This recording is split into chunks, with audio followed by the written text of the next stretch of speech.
Imaginez, le prix de votre billet d'avion ne dépend plus seulement de la destination ou de la date. Non. Il dépend de qui vous êtes, de ce que vous avez acheté avant et même de l'urgence que l'IA détecte dans votre recherche. C'est la nouvelle réalité que Delta est en train de mettre en place, une véritable révolution qui secoue tout le secteur aérien.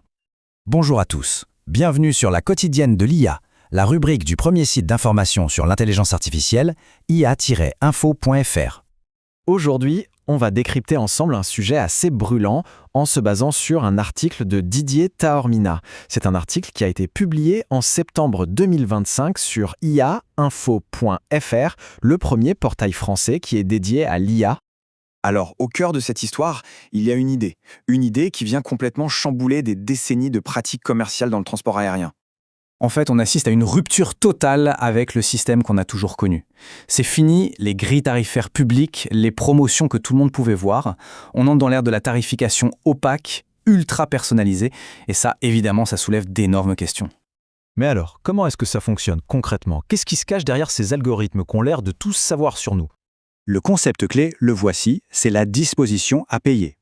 L'objectif de l'intelligence artificielle, ce n'est plus de fixer un prix juste pour un siège, non, c'est de deviner le prix maximum que chaque personne, individuellement, est prête à débourser. C'est une logique d'optimisation qui est poussée vraiment à l'extrême. Et pour y arriver, l'algorithme est un super analyste. Il va croiser une quantité de données assez folle, notre historique de voyage, notre statut de fidélité. Il va même essayer de deviner si on est dans l'urgence. Et il ajoute à ça des facteurs externes comme la météo ou les prix des concurrents. Bref, tout est mouliné pour créer un profil unique. Ce qui est vraiment fascinant, c'est le contraste. On passe d'un système qui était quand même structuré, assez prévisible, où tout le monde avait accès aux mêmes infos, à un modèle complètement dynamique, où le prix est sur mesure, opaque et peut changer d'une minute à l'autre juste en fonction de notre profil. Et attention, cette transition, elle est fulgurante. L'objectif de Delta, c'est de gérer 20% de ses billets via cette IA d'ici la fin de l'année. On est donc très loin de la simple expérimentation, c'est un vrai changement de cap stratégique. Forcément, cette nouvelle approche a des implications majeures pour les voyageurs. Ça nous place face à un véritable dilemme qui est à la fois psychologique mais aussi éthique. Il y a cette citation du président de Delta qui résume absolument tout. L'idée de proposer un prix pour vous en tant qu'individu, eh bien, ça cristallise toutes les craintes. C'est la notion même d'un prix de référence, d'un prix juste qui semble s'évaporer. D'ailleurs, certains critiques vont même jusqu'à parler de piratage cérébral. L'expression est forte, c'est vrai, mais elle illustre bien ce sentiment que la machine essaie de lire dans nos pensées, d'anticiper nos motivations pour en extraire le plus de valeur possible. La question cruciale, au fond, c'est donc celle de la confiance. Le pilier de toute relation commerciale est ébranlé. Comment faire confiance à une compagnie quand on a le sentiment qu'elle utilise nos propres données contre nous pour nous proposer le prix le plus élevé possible, et tout ça sans la moindre transparence? Mais attention, il ne faut pas croire que cette controverse ne concerne que Delta. Ce qu'on observe en réalité, c'est une tendance de fond qui pourrait bien redessiner complètement le secteur aérien. Face à la pression politique, Delta a dû s'expliquer devant le Congrès américain.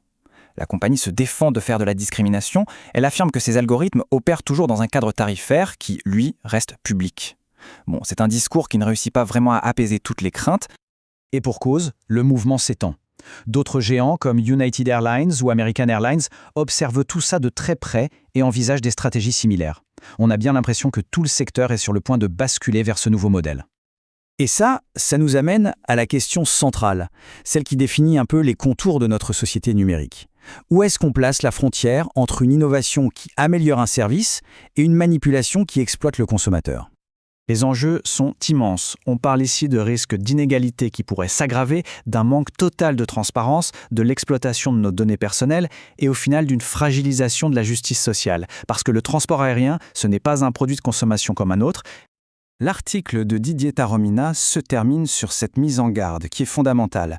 L'intelligence artificielle, c'est un outil d'optimisation extraordinaire, c'est certain, mais elle ne doit jamais devenir, dans l'ombre de ses algorithmes, un instrument pour exploiter secrètement les faiblesses de chacun.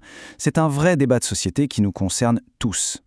Retrouvez toute l'actualité autour de l'intelligence artificielle sur le portail ia-info.fr.